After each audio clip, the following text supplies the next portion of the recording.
Assalamualaikum warahmatullahi wabarakatuh. Pemirsa, kita jumpa lagi di dalam percakapan politik dengan tamu kita yang malam ini spesial, yaitu Bapak Heri Solehuddin Atmawijaya, doktor, ya. Dan beliau ini adalah Wakil Ketua Forum Doktor UI. Jadi sebagai intelektual menarik ini kita untuk bincang-bincang dengan akademisi senior kita ini yang sudah malang melintang di dalam dunia penulisan internasional juga begitu ya. Di Scopus hebat luar biasa. Dan kita berkesempatan untuk mewawancarai beliau dalam topik kita yang masih tetap hangat menjelang Pilpres. Pilpres sudah tidak sampai 7 bulan lagi dari sekarang, kita akan mempunyai presiden baru. Selamat malam, Pak Heri Solehuddin Atmawijaya. Selamat malam. Ya. Assalamualaikum pemirsa semuanya. Ya, cerah ya Pak ya. Ya. Ya. Siap. Apakah secerah itu juga dunia politik kita sekarang ini? Tapi tampaknya makin ramai Pak ya. Ya. Ya, makin tensi makin menegang, ya di partai-partai politik juga siapa mau jadi apa itu juga penuh keriuhan ya, kasak kusuk di mana-mana.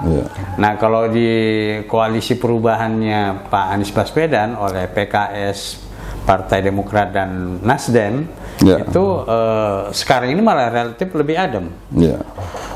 Atau dari Dr. Heri Solehuddin melihat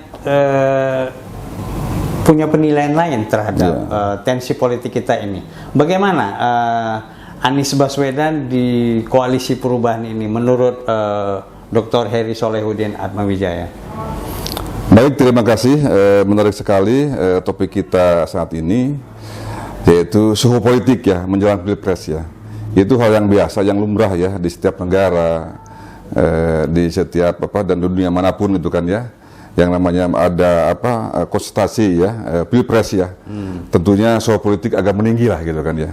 Itu hal yang biasa ya kalau dari segi ilmu politik ya. Namun demikian saya menggarisbawahi ini dari segi etika politik gitu kan ya. Nah itu di sini kita melihat beberapa calon ya, misalkan ada Pak Anies, ada Pak Ganjar gitu kan, ada Pak Prabowo gitu kan ya. Dan yang sangat hangat sekali, kan kemarin baru ada pertemuan APEXI ya, Asosiasi Pemerintah Kota Seluruh Indonesia yang diadakan di Makassar ya. Di sana malah kita juga mendengar seluruh pemirsa kan ya, bahwa Pak Anies itu sebagai profesor kan ya, itu perkataan spontan yang disampaikan oleh Pak Prabowo kan ya. Dan memang disinilah kelebihannya misalkan Pak Anies ya. Beliau sebagai intelektual, ya, sebagai mantan rektor, sebagai mantan Menteri Pendidikan dan Kebudayaan, kan ya. Dengan demikian, mudah-mudahan bisa membawa Indonesia yang lebih baik, gitu ya. Dengan gagasan beliau, dengan track recordnya, gitu kan ya. Justru ini bukan lagi awang-awang kan. Justru di sini gagasan beliau yang ada track record, gitu kan ya, sudah dipraktekkan ya. Dalam hal membangun Jakarta, gitu kan ya, yang sudah sukses, gitu kan ya. Jadi hal ini menjadi tolak ukur ya, mungkin juga bagi pemirsa ya dan para masyarakat ya untuk nanti konsentrasi dalam rangka Pilpres tersebut.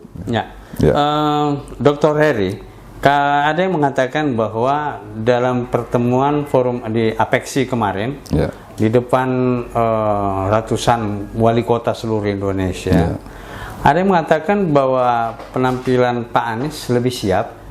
Dan lebih bertenaga gagasannya dan sangat bisa diaplikasikan. Nah, jadi tidak mengawang-awang gitu ya, menguasai permasalahan dan mengetahui kondisi Indonesia pada saat sekarang dan juga mengetahui apa yang akan dilakukan di masa mendatang. Nah itu katanya Anies kelihatan lebih siap dibandingkan yang lain, katanya retorika. Gimana menurut Dr. Heri? Ya, itu kan saya melihat dalam hal ini, jadi itu adalah ciri-ciri ya orang yang cerdas itu kan ya. Jadi beliau membaca dengan kalem gitu kan ya, juga dengan lugas kan ya, dan juga logis kan ya. memberikan paparan-paparan kepada seluruh wali kota seluruh Indonesia gitu kan ya. Bagaimana mungkin dalam hal ini pengalaman beliau sebagai gubernur DKI gitu kan ya. Ada track recordnya kan ya di sana untuk disampaikan kepada para wali kota seluruh Indonesia tentunya ya. Jadi sehingga gagasan beliau, ide-ide beliau ya dan track record beliau kan ya menjadi contoh bagaimana memimpin suatu daerah ya, memimpin suatu provinsi kan ya. Dan mungkin ke depan juga bisa saja memimpin untuk negara Indonesia gitu ya. Ya. Nah, ya. Sebelum berbicara di Apeksi di Makassar, Ya.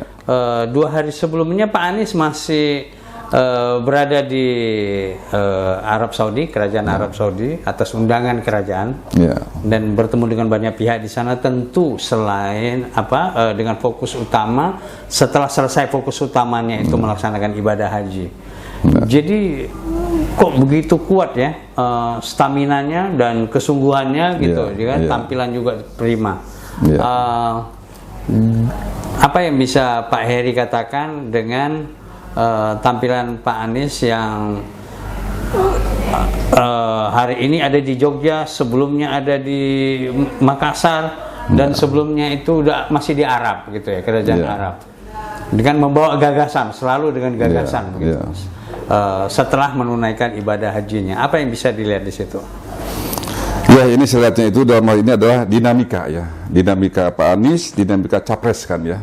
Tentu dalam setiap keadaan beliau selalu siap kan ya. Misalkan hari ini beliau lagi ibadah haji kan ya, terus besoknya ada pertemuan dengan Liga Arab yaitu tingkat dunia kan ya. Itu menggambarkan bahwa itu adalah sebagai jiwa entrepreneur ya dari seorang pemimpin ya yang kelas dunia kan tentunya kan.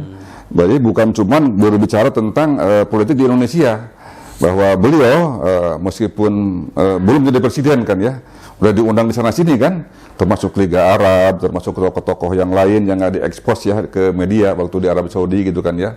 Nah ini merupakan suatu wibawa tertentu ya buat anak bangsa, seorang putra Indonesia kan ya. Dalam hal ini yang mendapat apresiasi ya dari Kerajaan Arab Saudi dan tentunya dari lembaga-lembaga internasional kan ya. Jadi ini merupakan suatu modal bagaimana mungkin ke depan seandainya Pak Anies misalkan ya terpilih menjadi Presiden Republik Indonesia kan ya, sudah ada hubungan ataupun sudah ada koneksitas ya dengan lembaga-lembaga internasional kan ya. Itu saya lihat dalam hal ini kan nggak ada kan kalau dari teman yang sebelah gitu kan ya, yang ada undangan kayak begini gitu kan ya. Ini suatu poin tertentu tentunya.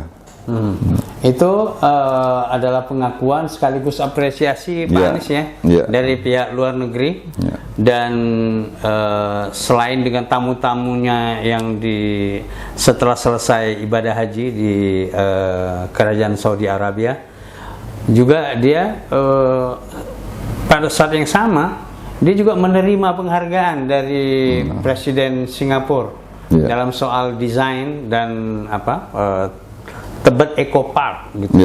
Luar biasa, apresiasi di mana-mana. Di JIS juga gitu kan, apresiasi di mana-mana.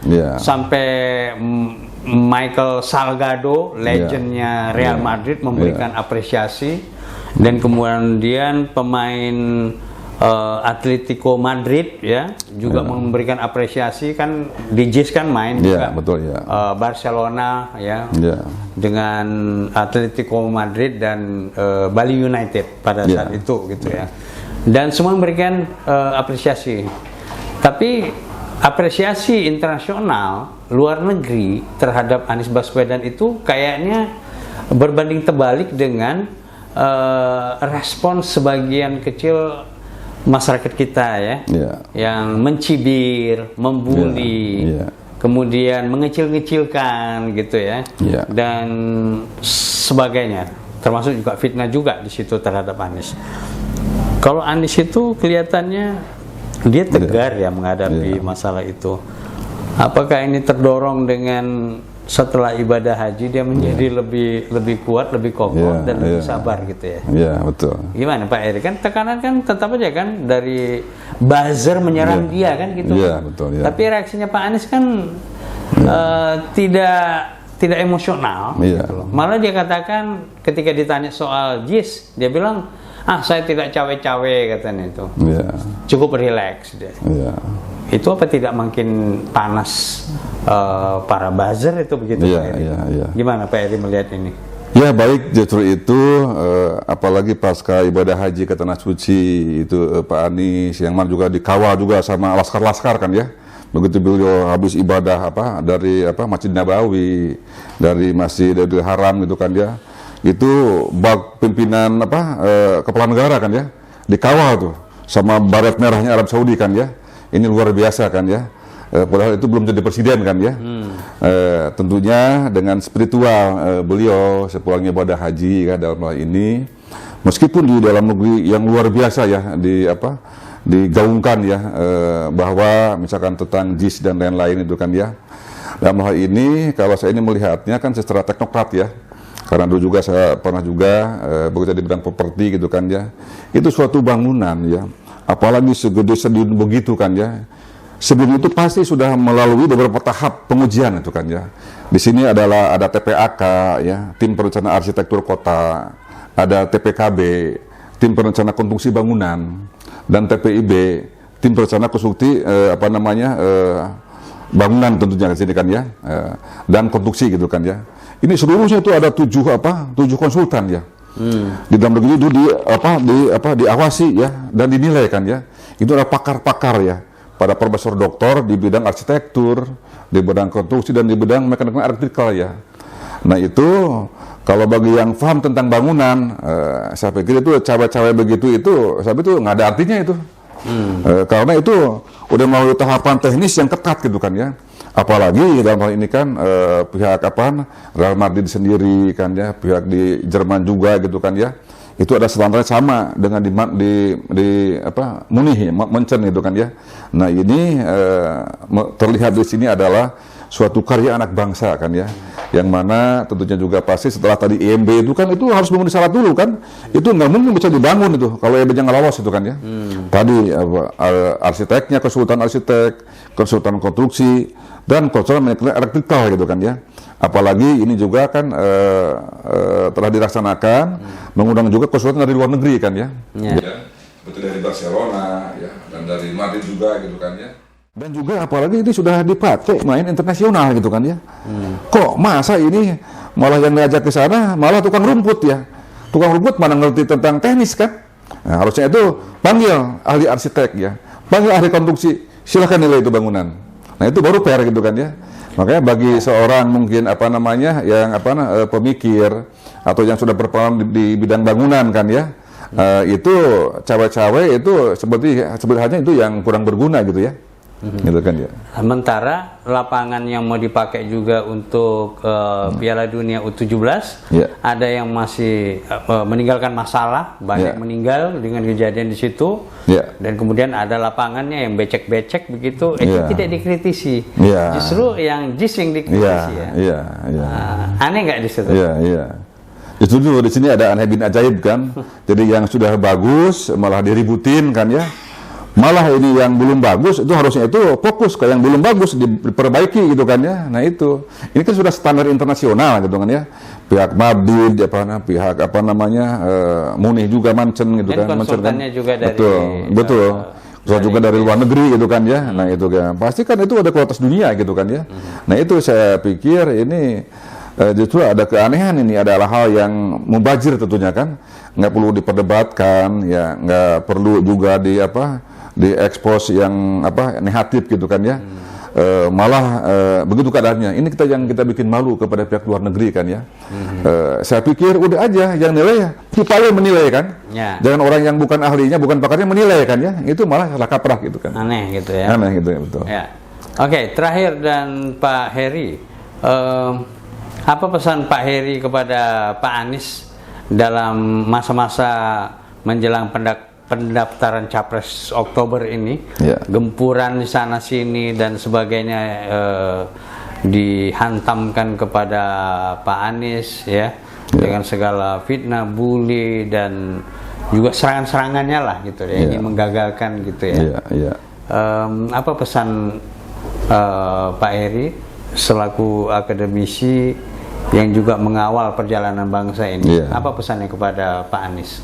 Ya baik, pesan buat Pak Anies, ini adalah suatu strategi ya, bagaimana kita melangkah ke depan.